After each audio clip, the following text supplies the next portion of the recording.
तुम्ही Matthew,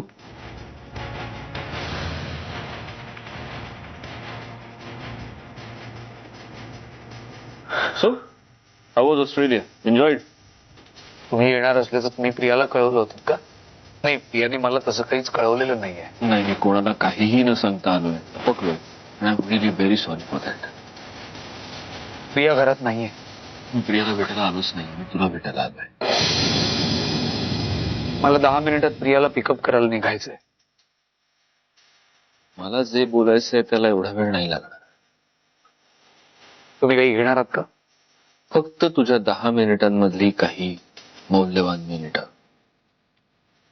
Suhas, I will come straight to the point. तुला माहिती आहे की नाही मला माहित नाही, पण मंजिरी आणि मी सध्या सेपरेट झालोय. काही दिवसांपूर्वी शुभ्राला घेऊन तिने माझं घर सोडलं आणि आता ती तिच्या बाबांबरोबर राहते. मला प्रिया म्हणाली होती. ते महत्वाचं नाही.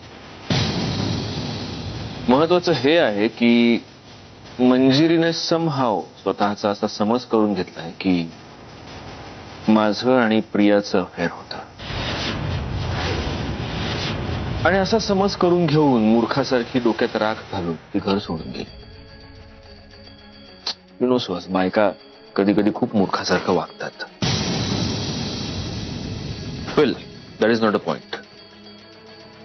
पॉइंट हा आहे की माझ्यामध्ये आणि प्रियामध्ये तसं काहीच नव्हतं कधीच. आय मीन प्रियाच्या बाजूने नव्हतं. माझं विचारशील तर बघ, प्रियासारखी मुलगी, प्रियासारखी सुंदर मुलगी घरात असताना आपल्या मनावर कोणाचा ताबा राहणार? मन असते, भरकटतं. तू मागे म्हणाला होतास की प्रियाबद्दल माझ्या मनात बरी इंटेन्शन्स नाही. बरोबर होतास. कबूल कर प्रामाणिकपणे. आणि मला नाही वाटत त्यात काही चूक आहे. आय मीन प्रियासारखी सुंदर मुलगी, त्यात ती आपली आश्रित. 100पैकी 99 लोकांची नियत बिघडली असती.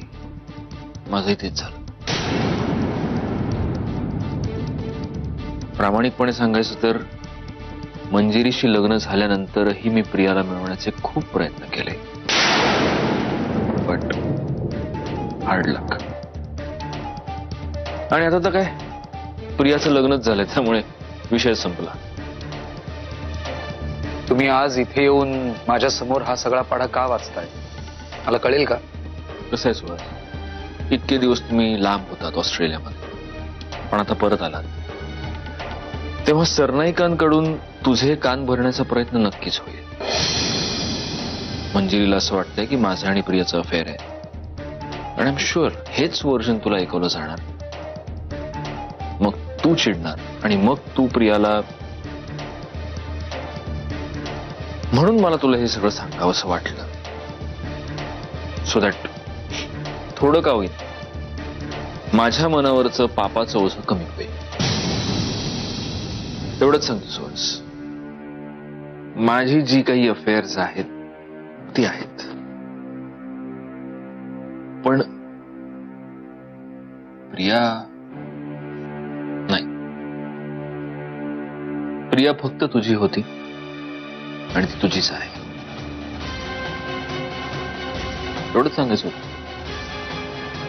चलो येतो, बाय.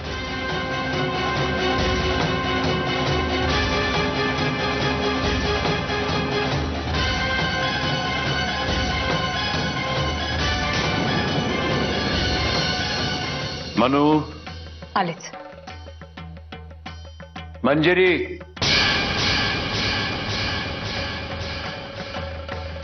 तुला काय गरज होती कोणाला असा शब्द द्यायची? बरं आता दिलास तर दिलास, पाळायची काही गरज नाहीये. मी त्या हरामखोर प्रियाला असा धडा सगळ्यात आधी तुम्ही मला हे सांगा बाबा, की तुम्ही माझ्याशी खोटं का बोललात? असं का सांगितलं तुम्ही मला की तुमचा मित्र येणार आहे घरी म्हणून? तुम्हाला माहिती होतं ना की आई येणार आहे. हो, पण पण मला असं वाटतं की तुझी आणि त्या घरातल्या कुठल्या माणसांची भेट होऊ नये आणि शुभ्रावर त्यांच्यापैकी कोणाची सावली पडू नये अशी माझी मनापासून इच्छा आहे. आणि तसं कधीच होणार नाही बाबा, हे मी तुम्हाला आत्ताच सांगते. शुभ्रावर त्या घराचा आजही पूर्ण अधिकार आहे, जो ना तुम्ही हिरावून घेऊ शकत ना मी.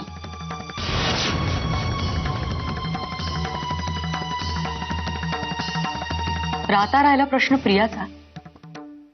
तिच्याकडून तर मला खूप हिशोब चुकते करून घ्यायचे, पण मी जे काही करीन ते समोरासमोर डोळ्यात डोळे घालून. असं कुणाच्या तरी पाठीवर कुणा तिसऱ्याचेच कान भरायचे, ही असली कारस्थानं नाही जमत मला बाबा. अगं कारस्थाने कसली आली आहेत? तिने केलेल्या पापांचा पाढा वाचायचा फक्त. ज्या स्त्रीने तुझ्या आयुष्याची माती केली ना, तिचा संसार सुद्धा मी सुखाचा नाही होऊ देणार.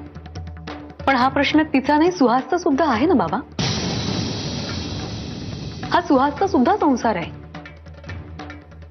हो, पण तो एका खोटारडे आणि व्यभिचारी बाई बरोबर आहे. आणि झालंच तर याच्यामध्ये सुहासचा सुद्धा फायदाच आहे. बाबा प्लीज, कुणाचाही संसार मोडण्याचं पाप ना मला माझ्या डोक्यावर नकोय. मग तो अशा बाईचा का असे ना, जिच्यामुळे माझा संसार मोडलाय. हे बघ, मला हे बाबा प्लीज, कशासाठी वाद घालतोय आपण? तुम्हाला माझी बाजू पटणार नाही आणि मलाही तुमची बाजू पटणार नाही. आणि हो, इथून पुढे मुधोळकरांच्या घरून कुणीही आलं तर प्लीज अशी आडकाठी नका करू. मला त्रास व्हायचा कमी झालाय आता.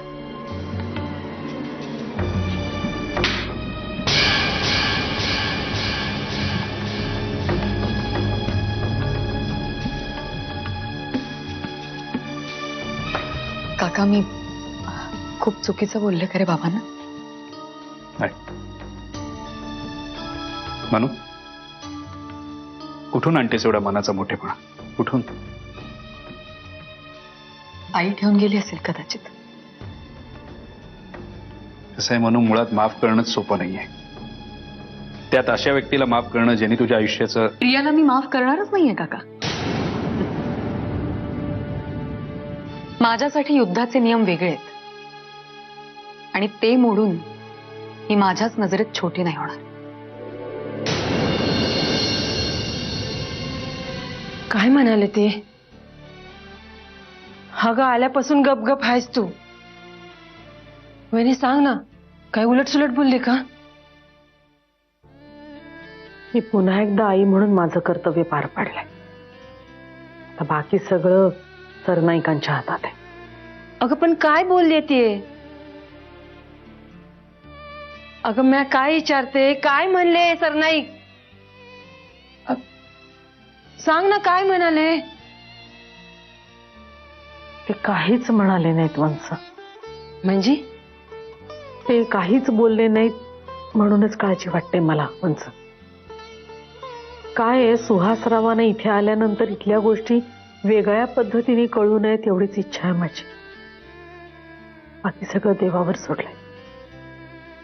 अगं पण तिथं मंजिरी होती ना? ती होती, मी तिच्याशी बोलले, तिने तिच्या परीने मला वचनही दिलं. पण सरनाईक साहेब तिच्याकडून केव्हा काय करवून घेतील काही सांगता येत नाही. मंजिरी किती संयमी असली तरी ती सरनाईक साहेबांची लेक आहे आणि सध्या ते कुणाचं काहीच ऐकायच्या मनस्थितीत नाहीयेत.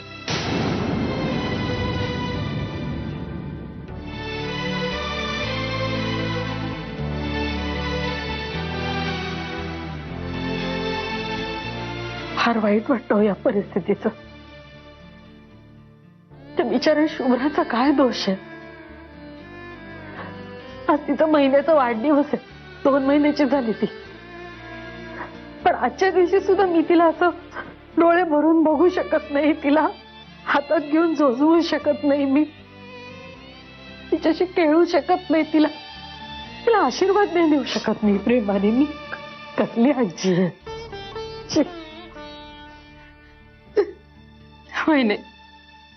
वहिनी नका ना रडूस. हे बघ, हे बी दिसतील. माझा विश्वास आहे मंजिरीवर. ती आपल्याला शुभ्रापासून नाही तोडणार.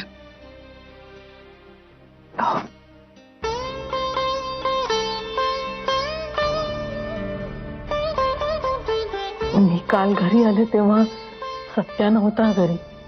कधी आला तो? लय उशीर आला. येऊन परत कुठं गेला ठाव नाही.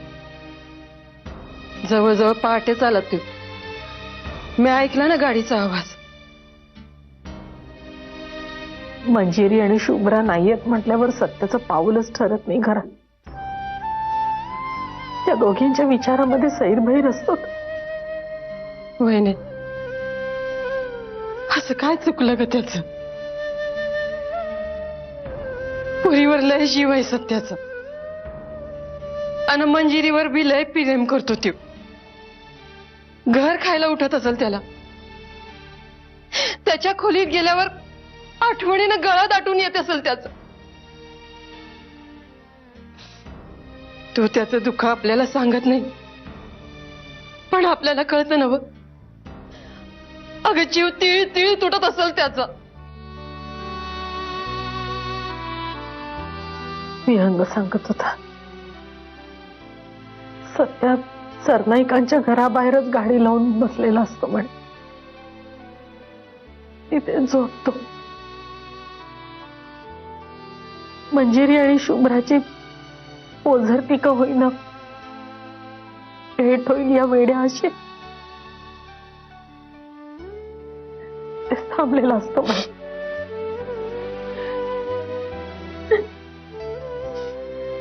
वहिनी,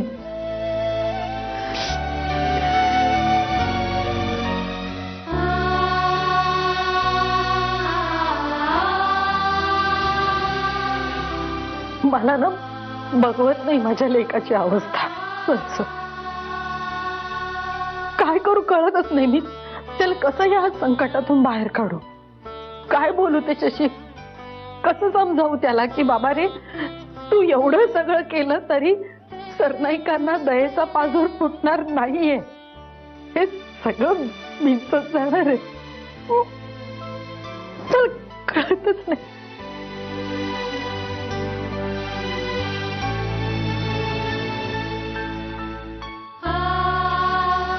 नाही, मला असा विचार करून कसं चालेल? मला खंबीरपणे उभं राहायला पाहिजे सत्यासमोर. त्याला बाहेर काढायला पाहिजे या सगळ्यातून. मी तसं निराश होऊन कसं चालेल? मी समजावीन त्याला. जेवढं करणं शक्य आहे ना त्याच्यासाठी ते सगळं करेन मी. हो.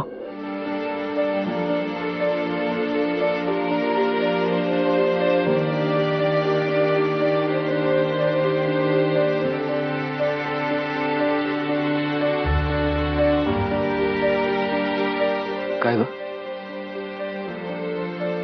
असं रात्रभर घराबाहेर राहायचं, दिवसभर असं आपल्या खोलीमध्ये आड्याकडे बघत पडून राहायचं. किती दिवस चालणार आहे सत्याचं? अरे पूर्वी तुझ्या वेळापत्रकाप्रमाणे घड्याळ लावायचो आम्ही. आता तू घड्याळ घालणंच बंद केलंस. टळता न टळणारी वेळ बघण्यासाठी कशाला हवंय घड्याळ? काल रात्री कुठे होतास सत्या? हे असं रात्र घराबाहेर राहणं बरं नाही रे. तुझ्या काळजीनं डोळा लागत नाही माझा. तुला काय वाटतं तू घरात आहेस किंवा नाहीस मला काहीच कळत नाही. मला चाहूल लागते तुझी, तुझ्या येण्याची आणि तुझ्या जाण्याची. सॉरी आई, आजपासून नाही जाणार मी रात्री अपरात्री बाहेर. हो, पण हे असं आपल्या खोलीमध्ये आड्याकडे बघत नुसतं बसणंही बरं नाही. ऑफिसला जा. चल उठ, तयारी कर. नाही, विहंगच येतोय घरी. ऍक्च्युली एक मीटिंग होती आज, मीच गेलो नाही. सत्या, हे असं चालणार नाही हं मला. आता विहंगाला पण सांगते की तू घरी चहाला ये, जेवायला ये, वाटलं तर राहायला ये, पण ऑफिसची कामं घरी आणायची नाही. आणि ऑफिसमध्ये काम असताना घरी बसून राहायचंय. हा नियम आहे आजपासून. माझं नशीब सध्या कुठले नियम पाळते आई की मी हा नियम पाळावा? नशिबाला दोष देत आपल्याच कुशात राहणारा मुलगा नव्हता.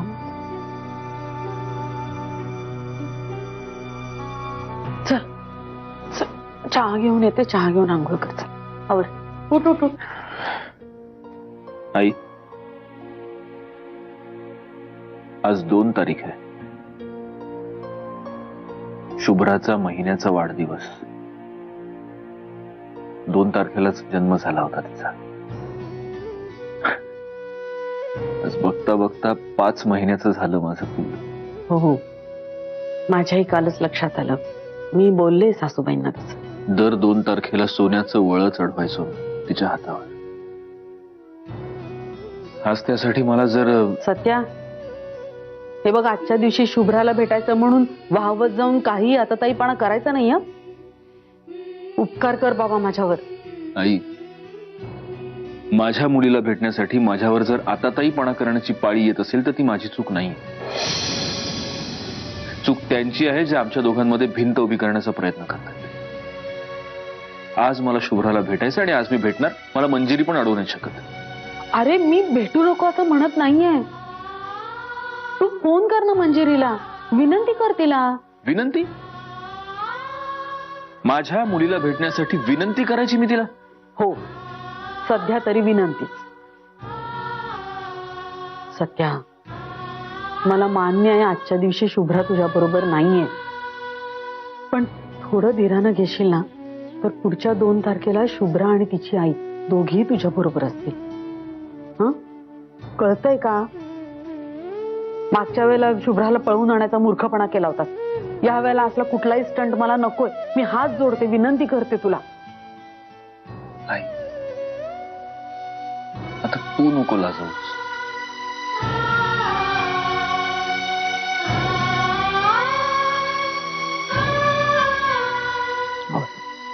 चल.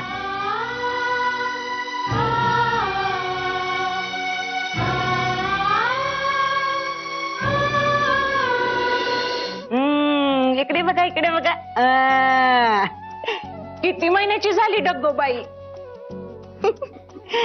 कापसासारखी म्हातारी हो ग बाई. एवढी काळजी घेता तुम्ही आमच्या नातीची, खरंच खूप कौतुक वाटतं. आज मंजिरीची आई असती तिला खूप समाधान मिळालं असतं. माझ्या लेकीला, माझ्या नातीला तुमच्या स्वाधीन केलं, आता काळजी मिटली. खरंय दादा, कसं आहे, चांगली माणसं नशिबाने मिळतात. पूर्णाबाई, मी आणि अंकिता पुण्याला राहतो. आम्हाला सुद्धा सारखं ये जा करणं शक्य होत नाही, पण आता तुम्ही आल्यामुळे मनूची आणि बाहुलीची काळजीच मिटली. द्या आमच्या शकुलीला, द्या. या, चांगली दिरिष्टच काढते तिची आज. चला. आणि बेडवर मी नवीन फ्रॉक ठेवलाय, तो पण घाला तिला. हा हा हा, आणि हे आजोबांकडून शुभ्रासाठी भेट. बघा बघा, आजोबाने काय आणलं. या. अहो, बाबा काय आहे? या सगळ्याची काहीच गरज नाही. तुम्ही उगाच या सगळ्या. अगं गरज नाही म्हणजे काय? आज वाढदिवस आहे तिचा, तारखेनं कळून आहे ना, मग आजोबांकडून काही भेट नको का? तर लहान आहे ती, बघू नंतर. मग पुढे मोठी होईल ना तेव्हा स्वतःच लिस्ट देईल तिला काय काय हवं नको त्याची. काय नाही का, सोन्याचं वळ आहे. ती मोठी झाली की मग बनव तिच्यासाठी काय हवं ते तुला.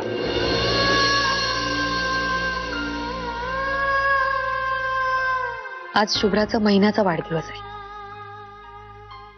जर सत्यजित सोबत असते तर त्यांनी शुभ्राचं खूप कौतुक केलं असतं. हे जे काही घडतंय यात शुभ्राचा काय दोष आहे? काही का असेना, तिला तिच्या वडिलांचा आशीर्वाद मिळायलाच हवा. द्या द्या द्या द्या, माझ्याकडे द्या, माझ्याकडे द्या. आज आजोबा सगळा वेळ तुम्हाला देणार आहेत. असतो तुझ्याकडे बघून घेतो.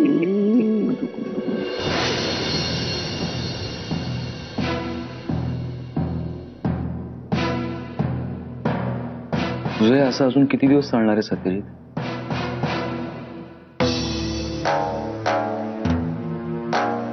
मला थोडा वेळ हवा बियांका. थोडा म्हणजे किती? तुला कळत नाही का सत्यजित? हे प्रोजेक्ट आपल्याला मिळणं आपल्यासाठी किती महत्वाचं आहे ते. आधीच त्या दादाने आपली कोंडी करून ठेवली. त्या लोकांच्या एवढं हातापाया पडून मी आजची मीटिंग ठेवली होती आणि तू मीटिंगला झाला नाहीस. आणि तुला एवढं समजावून काहीच उपयोग झाला नाही ना. का का असं करतोयस? विहंग, मी सगळं काही ठरवून करत नाहीये. मला कळते तुझी अडचण होते, त्यामुळे माझ्याकडून मी तुला सांगतो, आपल्या बिझनेसच्या बाबतीत जे काही निर्णय असतील ते पुढचे काही दिवस तरी तूच घे. नंतर यातल्या कुठल्याच निर्णयावर मी तुला क्वेश्चन सुद्धा करणार नाही. पण प्लीज मला लांब ठेव या सगळ्यापासून सध्या.